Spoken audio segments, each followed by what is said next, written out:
Hello everyone, good morning. I hope all of you will be doing well in your process of learning English. So here we are available with a passage that is from editorial section of the Hindu. So let's begin and find out those words which are really peculiar for us. सबसे पहले तो आपको मैं बता दूं कि peculiar word का meaning क्या होता है, क्योंकि हमने शुरुआत ही एक peculiar वर्ड से कर दी है. So you must know what the meaning of peculiar is. So सबसे पहले पिक्यूलियर वर्ड का मीनिंग हम लोग जानेंगे और इसके बाद पैसेज में हम देख सकते हैं different words are written. A lot at stake, तो ये काफ़ी कॉमन है. एट स्टेक का मतलब है दांव पे लग जाना, किसी चीज़ का दांव पे लग जाना, that is called at stake. On India and the US impact of the indictment by the US department of justice. तो यहाँ पे इम्पैक्ट वर्ड का हमें मीनिंग पता है. इम्पैक्ट का मतलब इफेक्ट होता है. And there is a word indictment, this is to be known.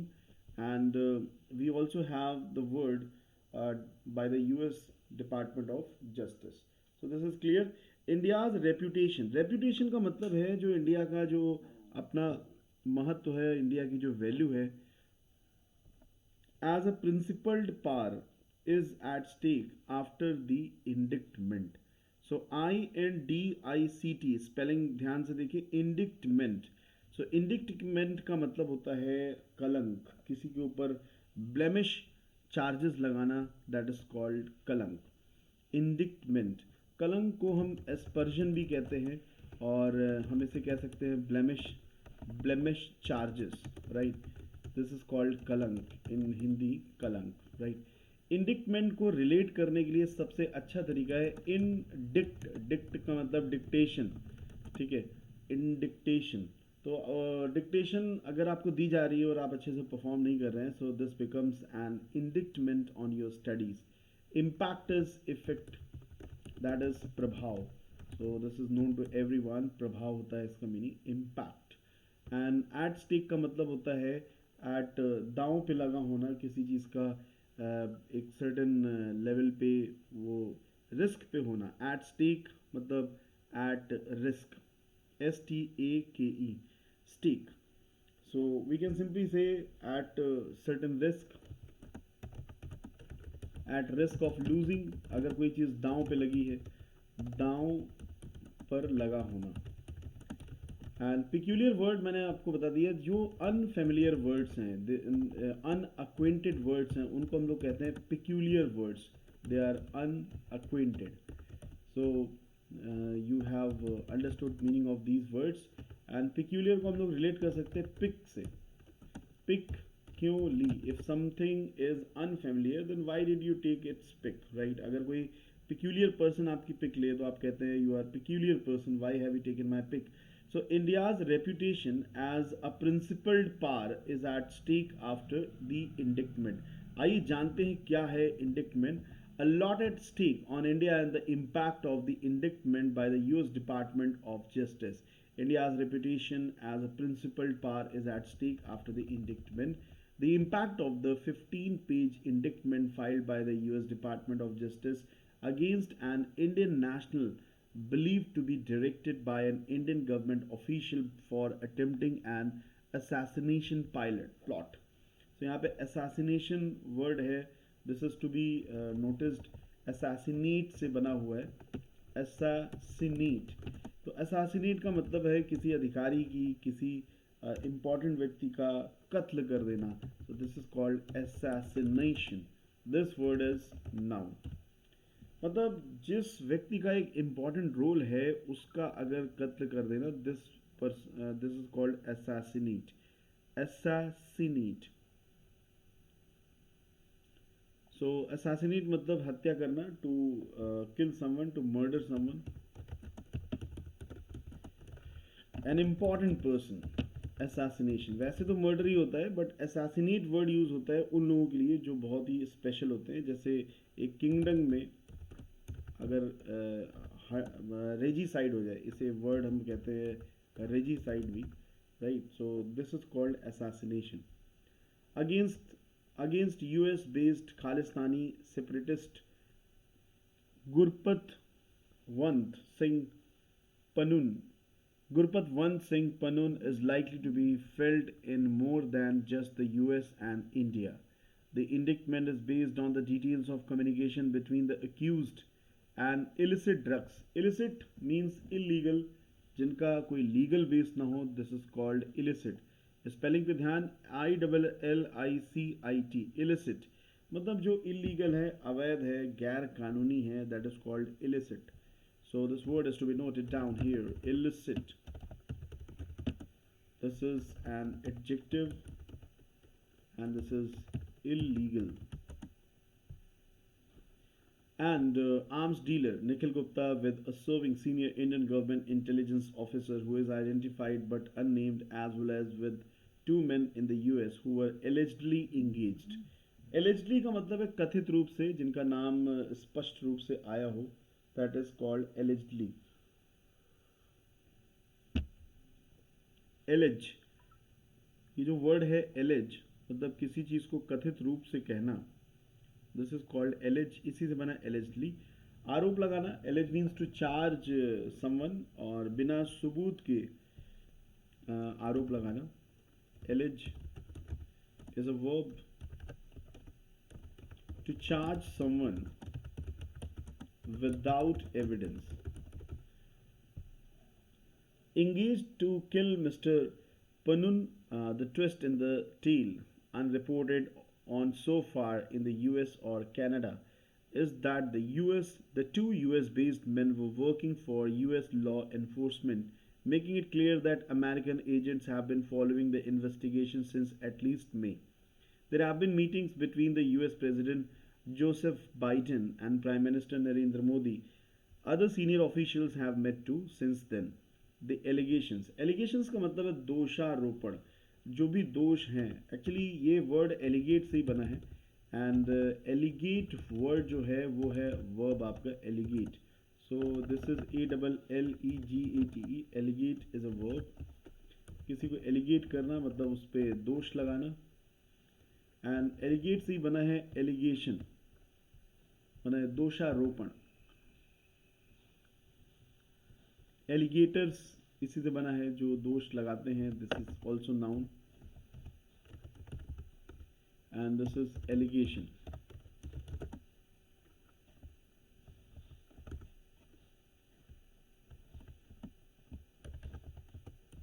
Charges और वी कैन से ब्लेम्स, दोष.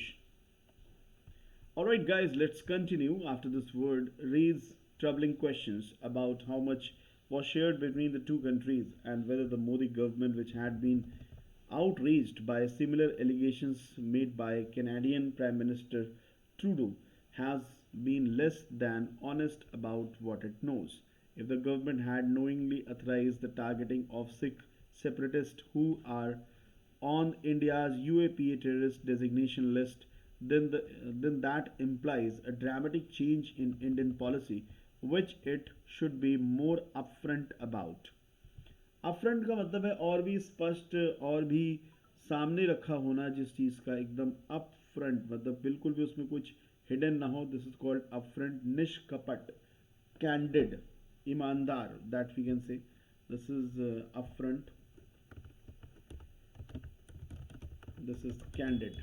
And this means निष्कपट, जिसके मन में नहीं है कपट, वो है निष्कपट. If top officials had no inkling about the plots. Plots का मतलब है, ये प्लॉट वो प्लॉट नहीं है, ये प्लॉट एरिया वाला प्लॉट नहीं है. ये प्लॉट का मतलब है कि जो कॉन्स्पिरेसी है उसके लिए. And this is inkling. So inkling means आभास, संकेत, एक इंट्यूशन आ जाना कि ऐसा ऐसा हुआ होगा. This is called inkling. So inkling, this is intuition, TUITION, आभास. We can also say hunches, tukka. About the plots, as the Ministry of External Affairs has started, this is not government policy, it is also a matter of grave incompetence. Grave का मतलब है जो बहुत ही दुख भरा हो, right? This is called grave, GRAVE.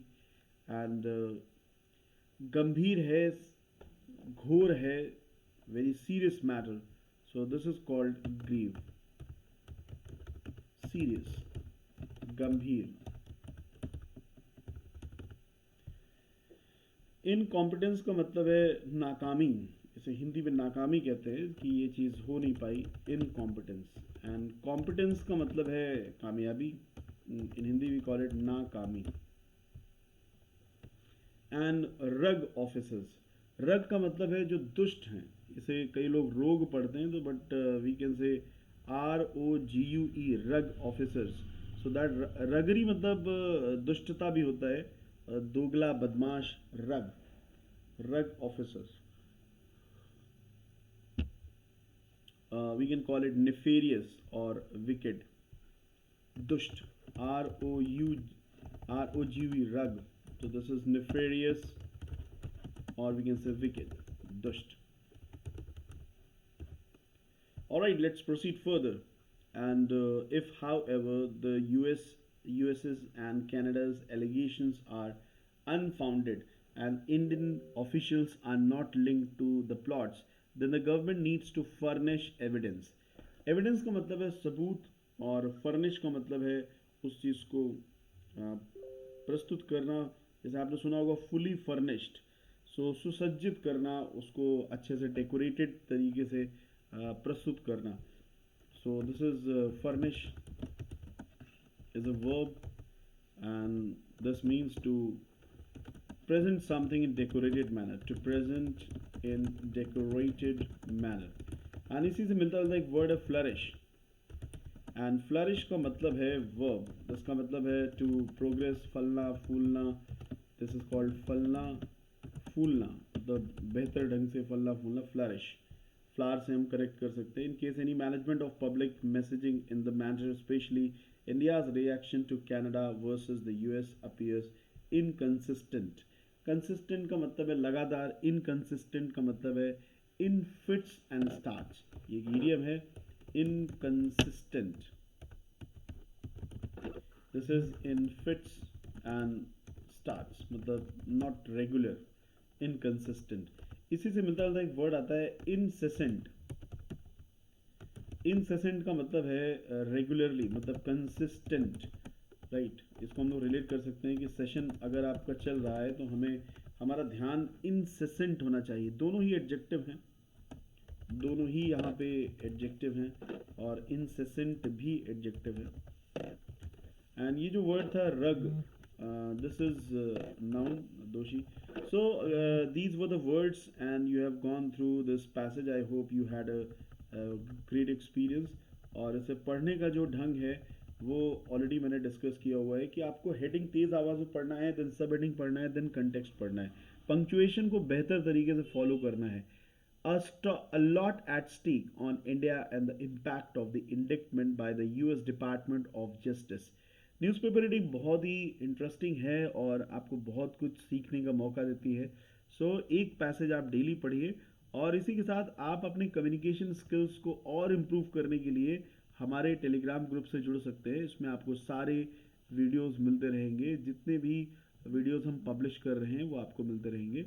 And if you want to join spoken English course, you are most welcome because we give you the best course that gives you multiple features and these features make your communication skills strong.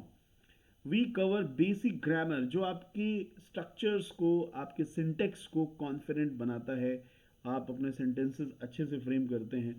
vocabulary building, newspaper reading से आपका vocabulary build होना ज़रूरी है क्योंकि vocab की होगी knowledge तभी तो मीनिंग समझ में आएगा और हम नेशनल इंटरनेशनल लेवल की चीज़ों को समझ पाएंगे. Pronunciation is the beauty of language. और एक्सेंट जहाँ से आपका रीजनल टच है उसको कितना बेहतर आप बनाए कि आप नेशनल टच लेकर के आए. And yes of course certitude मतलब certificate of confidence will also be provided and this is the contact number. You can get in touch. So keep reading and keep improving your English communication. Best wishes to you all. See you in the next session. Jai Hind.